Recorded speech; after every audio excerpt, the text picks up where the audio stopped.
Okay, let's go ahead and get the vegetables off the table. We're going to go ahead and cook with fried chicken. And now we're also going to be doing potatoes here. Let's make sure we have our stove on, because the last time I did that, I forgot to put the stove on. That wasn't very happy. Anyway, we have a lot of fun here anyway. We're also going to cook a potato, because potatoes are a nice fresh vegetable. What is the natural ingredient in a potato? Potassium, exactly. So we're going to leave the skin on the potato. You don't want to skin your potato or peel it, because that's where all your nutrients are. We'll take a fresh potato. This is our Freedom skillet. We're going to put this in a totally dry pan. Place it just like so.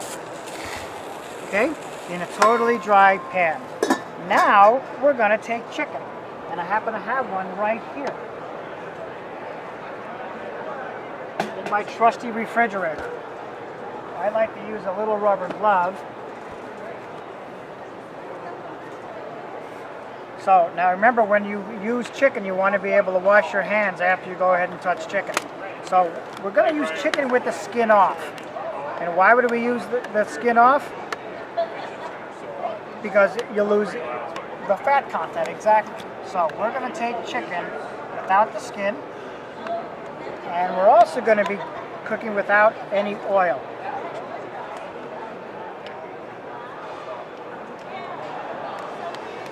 Some people say take away the skin, take away the flavor.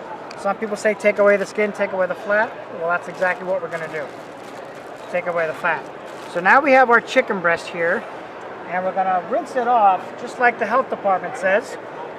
When you're at the home show here, they want us to rinse off the chicken, and you can do that at home as well. So now we have the chicken rinsed off, and we're going to also place this in a totally dry pan without any oil and no grease. There you are. Totally dry pan, folks. Now, well, like I said, when you're handling chicken, you want to make sure that you wash your hands. And I have some sanitizer here. I'm going to go ahead and wash my hands. Now remember, when you're at home cooking your chicken, you can use your own marinades and use your own oils. But I'm not using any type of seasoning on the chicken at all. So, now let me ask you a question here. We're going to be cooking a 5-course meal. Already? We're going to be cooking chicken and potatoes. We're going to be doing vegetables over here. Also a salad. Now let me ask you this. Chance, how long would it normally take you to cook a 5-course meal? Probably over an hour. Probably over an hour. That's what, you know, I had a lady stop by one of my shows. She said, John, it'll probably take me 2 days. And I said, 2 days? Why is that? She says, well, one day to get in the mood and another day to finally do it. I said, you know, that's pretty funny. Well, that's just it. A lot of people don't have time to spend an hour to 2 hours in the kitchen. What do? They go out to eat. They spend the money they don't have. They eat food that they're not supposed to eat, and they just spend too much money going out to eat. We're going to show you how to cook chicken in less than 15 minutes. We're not going to set the timer for 2 days or for 2 hours. We're going to set the timer for 12 minutes. And in 12 minutes, we're going to turn that chicken, and in 15 minutes, we're going to eat that chicken. Okay? So let's do this. We're going to place the timer down.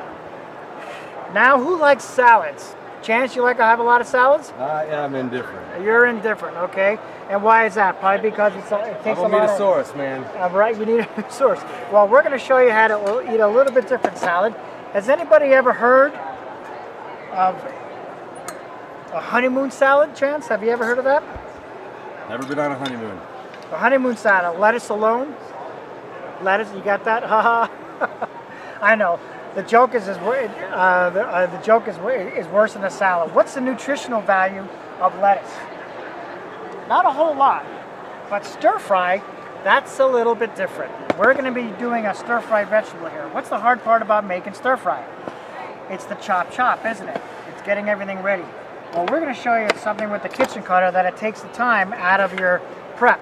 We're going to take your regular chicken breast. I'm sorry, we're going to take your carrot and put it right in the kitchen cutter, just like that.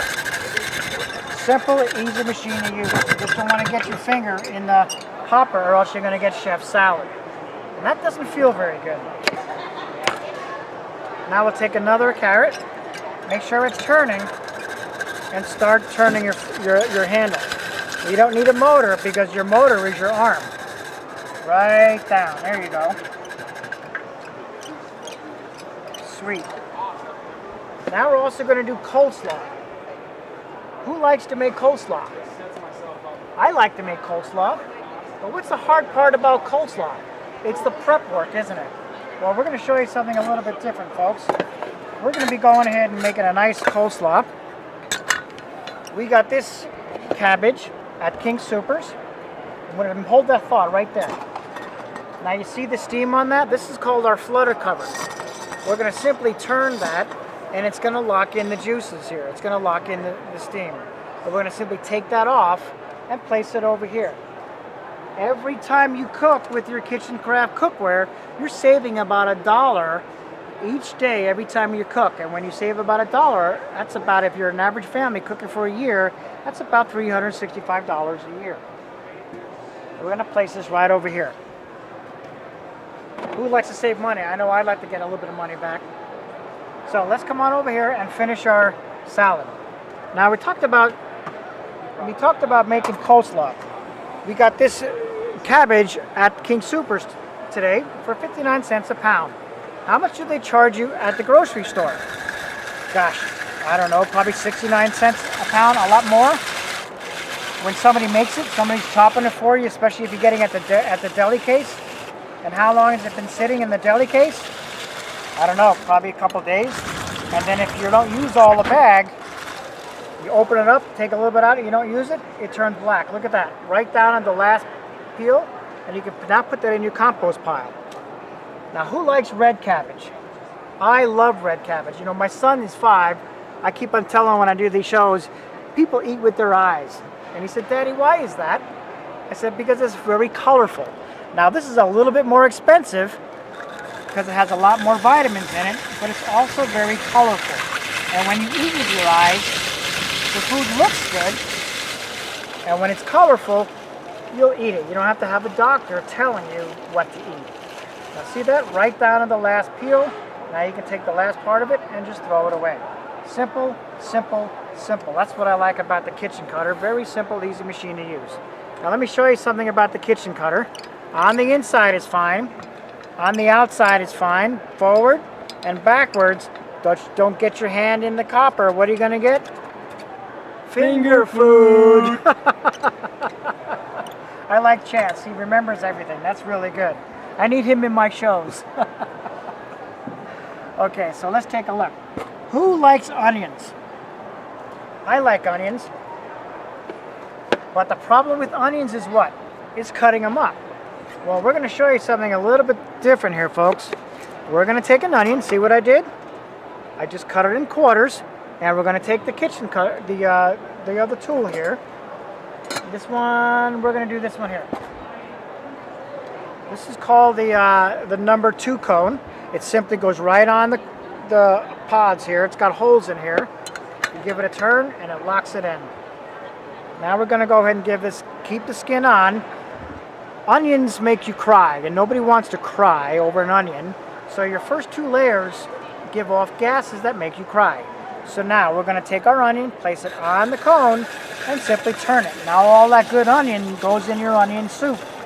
Goes in your casseroles, Thanksgiving dinners, and now you can take your peeling and put her in your chicken stock, your compost pile.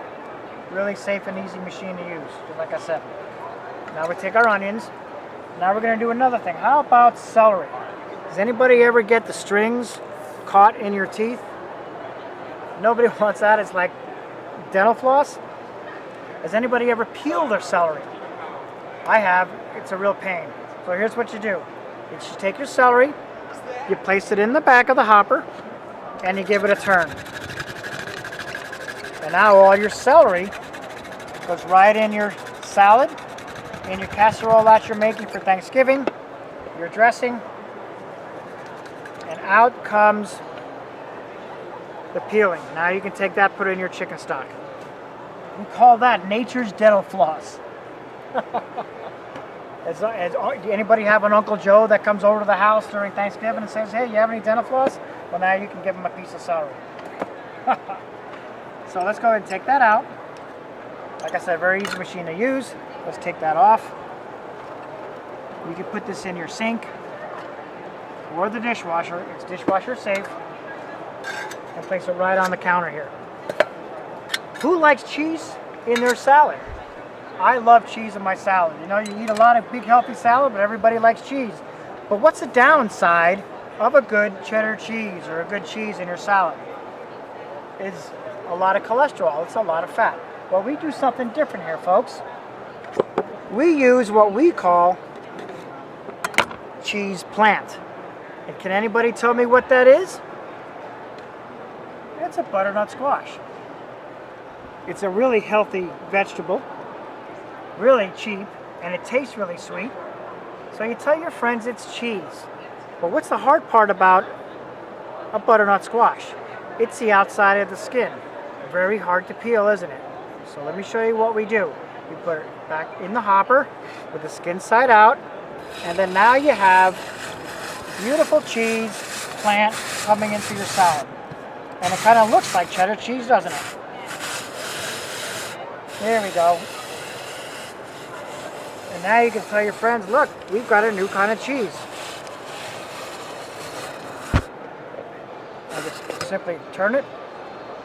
And now you can take this, put it in your compost pile, and now you're done. So what do you think, guys? Chance, here we have a nice vegetable salad. And how long did that take us? You've made it look Maybe like anyone could do it. 3 or 4 minutes? How healthy is that? You know, I gave this to a young lady and her daughter, and her daughter said, you know, she never eats any kind of salad. She had 2 bowls of this last week. That made me happy. So what do you think, guys? If you can do something like this in just a few minutes, would you do it? I want to do it again. But this time, Chance, I want you to race me using something like this. That's called the Knuckle Buster. And remember, the new ones come with the Band-Aids because they know you're gonna need them. Ha ha ha! Love it, don't you? So let me ask you guys a question. Who here likes to cook a lot? Chance, you like to cook, right? Okay. Now, you said you don't like a whole lot of salads. It takes a long time. Now, you seem to be a smart man. You have a lot of, do you have a garage? Do you have tools in your garage? Yes, sir. Okay. You know, a lot of guys love to hang their tools up in the garage. I got my power drills up there. I got all my power tools up there. Spent a lot of money. What's the most expensive expensive room in the house? Probably the garage, right? Because you got all the power tools up there. All the guys have all their power tools. What do the women have? They got the little things, right? Exactly. Let me ask you guys a question. Now, Chance, if you and I were going to go ahead and chop trees down every single day for the rest of our lives, and we wouldn't hire anybody, right?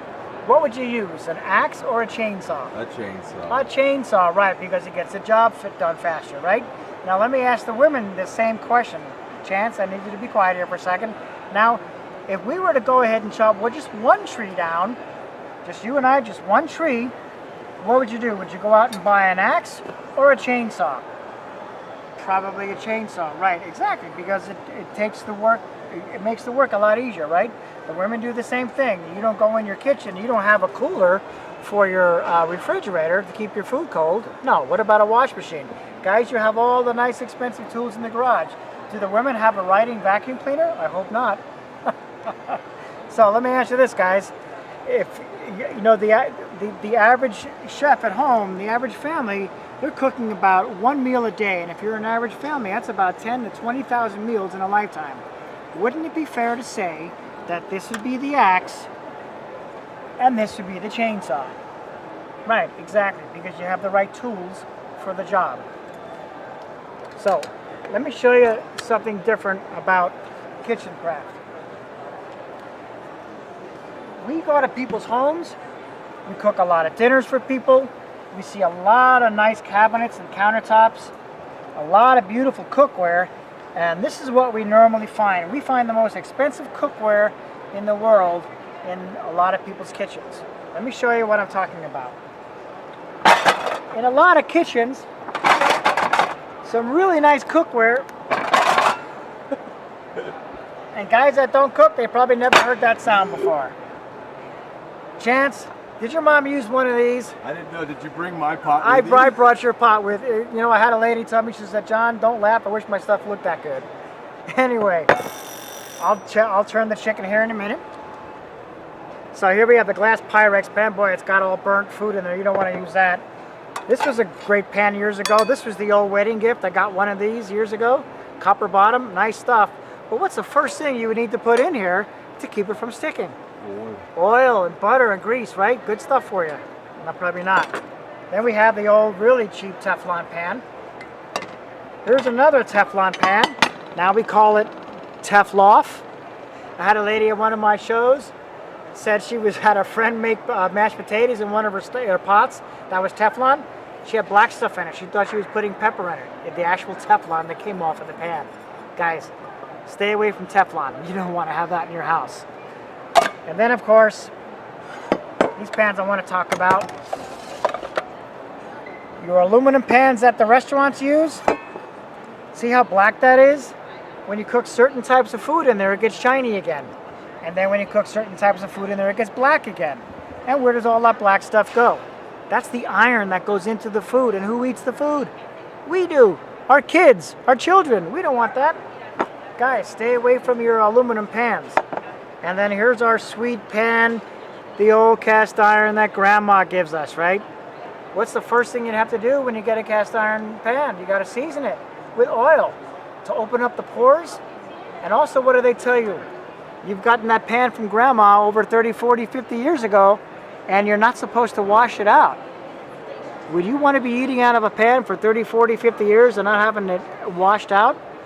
All the food tastes the same. All your salmon tastes like cornbread, your cornbread tastes like pork chops. All that grease is still in the pan, guys. Stay away. These are great for camping and maybe hitting your husband over the head when he comes home late at night. Guys, I hope you don't come home late at night. Anyway, kitchen craft is different, folks. Let me show you our pans. I'm going to come over here. This is called Kitchen Craft Cookware. We've been around for over 100 years, and we've been making the best cookware in the world. We've been told that we've been making the best cookware in the world many, many years.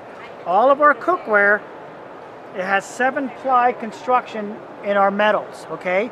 The first 2 layers are an aluminum alloy that heat that pan up really fast like a good cast iron, okay? Then we have another 2 layers that hold that heat in there like a good cast iron as well. All of our handles are oven safe, up to 400 degrees. It's dishwasher safe, so you won't ruin a pan in the dishwasher. And then we wrap it to give it that non-stick appearance and that beautiful finish that everybody likes. We wrap it with T304 surgical stainless steel, the same type of stainless steel that they use in the hospitals. And the thing that I'm really proud of, that I like, it has our address right in the front. West Bend, Wisconsin, folks. You know what that means? Made in the USA. And where is everything made today? In some foreign country, someplace in China. And as far as I'm concerned, you keep buying Chinese products, we're not going to be an American anymore. All of our pans are made in the good old USA. Woo! Yay for Uncle Sam! Woo! Yay! America! Awesome. You guys are really good. Thanks very much for applauding.